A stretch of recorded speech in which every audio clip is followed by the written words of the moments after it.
Hello everyone and welcome. My name is Michael Horn, and today in this video I will be working through part D of a four-part problem, our homework number 3 for my process dynamics and controls class. And this is the last part of the video in which we'll be culminating the 3 parts that we have done previously into one big finale of a problem. And in this part D we are going to have 3 things. As you can see on this left side of the screen, we will first derive the Laplace transform of a time-shifted function with a dead time of theta. I think that's theta. And then the second thing will be determining the Ziegler-Nichols ultimate controller gain and period for a first-order system with a dead time of 0.1 seconds, a time constant of 1, and a gain of 1. We will then simulate this closed-loop response of a system under the corresponding Ziegler-Nichols PI controller parameters. This will be done using Google Colab per usual. And then we will repeat D2, that thing that I just said, using the Smith-Corpio ITAE open-loop tuning method. Now this all may seem very foreign and scary, but as usual we will work through this step by step. We will explain everything that we're doing and identify all of our variables, so we will be learning together throughout this video. So let's get my iPad so you can see, and without further ado we are able to begin part D.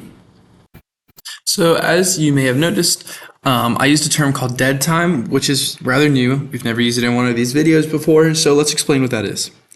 So imagine you have a chart as such, and usually when we are looking at functions on these charts, they look similar to something like this, where it's a log function, where you start, you increase, and you slowly flatten out. Now, what dead time is let's take a second and let's start at the same place, but it flattens out at roughly the same point. And now the difference between these is what we are going to label dead time. So let's use green. This is our dead time. And so when trying to get an equation or a function of time, so you're going to have f of t is going to look something like this. So for our theta side, or our dead time, we're going to have our function with respect of time minus our dead time multiplied by u times the same thing, our time minus dead time. And again, this is just finding the difference between our time value and our dead time value. So now, as I mentioned in the problem statement, we are going to take the Laplace transform of this. So I'll draw a big fancy L, and then in the bracket, oh my gosh, let's rewrite this actually. So we take our big fancy L, and in here we have f of time minus dead time times u times time minus dead time. And now when you take the Laplace of this equation, you get the integral from 0 to infinity of f, the same equation that I keep repeating. But this time at the end, we're going to add the actual portion that comes from the Laplace, which is e to the negative st, all with respect to time. So now the next part of this is we are going to want to write this integral with respect to tau. And so to do this, we're going to need to identify what tau actually is. And so here, tau is going to be equal to our time variable minus our dead time, or you could write it as time is equal to tau plus dead time. And now when we rewrite this, we will no longer say 0 to infinity, we will say negative dead time to infinity, and this is f of tau, because as you can see here, we have our tau, and you can plug this in for here, and then we can say u is going to be equal to the same thing, tau, e of negative s. Now this is no longer going to be t, this is going to be tau plus dead time, all with respect to tau. Zoom out so you can see. Now the next step of this is realizing that, okay, well, I want tau to be less than 0, which means u, oops, sorry, let me rewrite this, u of tau is going to be equal to dead time. So when you can rewrite this again, feels like I'm going insane rewriting this so many times. It's going to go back to 0. You're going to have 0 to infinity of f tau u tau. And now let's break up this e term. We will have e to the negative s tau times e to the theta with d tau. And so now, finally, we are actually able to take the Laplace of this. And so I will write this out larger. So in summary, after you take the Laplace of f times t minus dead time of u of t minus dead time, you are able to essentially cross all of this out from the Laplace, and you get e theta. I keep saying dead time, theta, whatever you want to call it. I'll write this bigger if it lets me. E theta s times our Laplace with respect to s. And so this is the equation that we are arriving at. And so, just to understand what we just did, we derived the Laplace transform of a time-shifted function, and that time shift is right here. This is where the time shift is, that t minus theta, with the dead time, and you arrive at this equation as a result. And so now that we have gotten this equation, we are going to go into Colab, so I'll get rid of this one. We are going to go into Colab. And like I said previously, we're going to use the Ziegler-Nichols first, and then we will be doing the same process but using the Smith-Corpio, and we will see how these relate to each other. So as you can see, we have gone into Colab, and we will paste in our library, and we can run this. This always takes a good 11 seconds, I've found. Executing, let's see if I'm on the dot, just to import all of the things we're going to need. 7, 8, 9, 10, 11. Oh my gosh, I was right on the money. 11 seconds is usually what it is. So the first step is, as I mentioned, we will be doing the Ziegler. So let's just label this Ziegler-Nichols closed loop. And so to do this, we are going to first need to define all of our values. So the first is our KCU value, and we will set this to 17.85. Our TU value, which is going to be equal to 0.35. Our controller gain, which we're going to set equal to 45% of our KCU value. It's capitalized. And then we also need to do our tau initial, which is going to be 83% of our TU value. Now, just like we did in part C, we need to make our K value equal to 1. Our dead time, or what we will call theta, is going to be equal to 0.1. And then we also need to set tau, which is different from tau initial, equal to 1. I hate when it does that. And then our GC value is going to be equal to our controller gain multiplied by 1 plus 1 divided by our tau initial times our S value. So the next part of this will be labeling what GP is. And GP is going to be K exp of our negative theta, because it is going to be a time step function times our S, and this will be divided by our tau times S.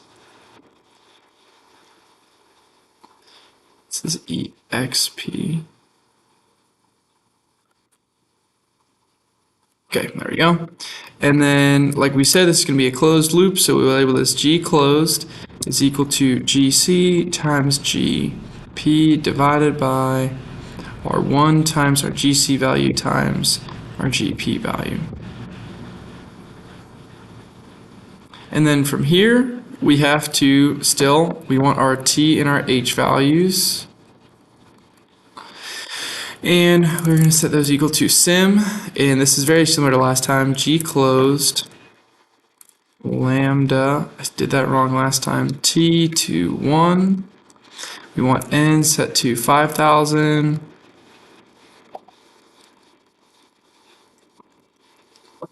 And actually, let's do 1,000.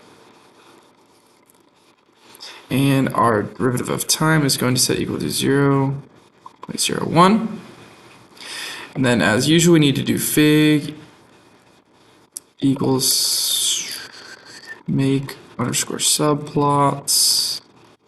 And then we do fig dot add underscore scatter. And we want x to be our time. We want y to be our height. And our mode we will set to lines. So let's run it all and see what happens. Float is not callable. Let's take a second and figure this out. Okay, so I did figure it out. I realized I missed a decimal here, so it was taking it in as a float and not an integer. And so you get this graph. Now you might be thinking, what the heck is this? So let's explain. So as x is our time, as time goes on, our controller value is very unstable to begin. But when you zoom in on this, and you zoom in on this, you realize, okay, the first jump is about 1.5. Okay, well this one only goes down about, what is that like? Okay, but the point I'm trying to make is that each oscillation of unsteadiness is about 1/4 of the one previous. So this first jump is 4 times as large as this jump, is 4 times as large as that jump. And so it keeps getting smaller and smaller until you realize it is completely, not completely, but essentially flat. Around the point, 1.7 seconds, we are completely stable, completely flat. As you can see, there's a tiny bit of oscillation there. We're at like 0.0001, but essentially here we go completely stable, and that means as time goes on, we are reaching a more stable value. And so, like I said, this is from the Ziegler-Nichols closed loop method, and now we will do the same thing, but for the Smith-Corpio.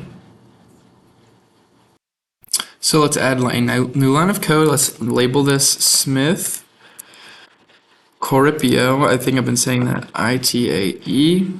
And this will be open loop, whereas the last one was closed. Open loop tuning method. And in this one, we will need values of PA and PB, peanut butter, are going to be, sorry, I'm hungry, equals 0.586 and negative 0.916 respectively. And we have IA and IB, and these are going to be equal to 1.03 and negative 0.165. We also have big Y is going to be our PA value times our dead time theta divided by our tau value, and this will be all to the power of peanut butter.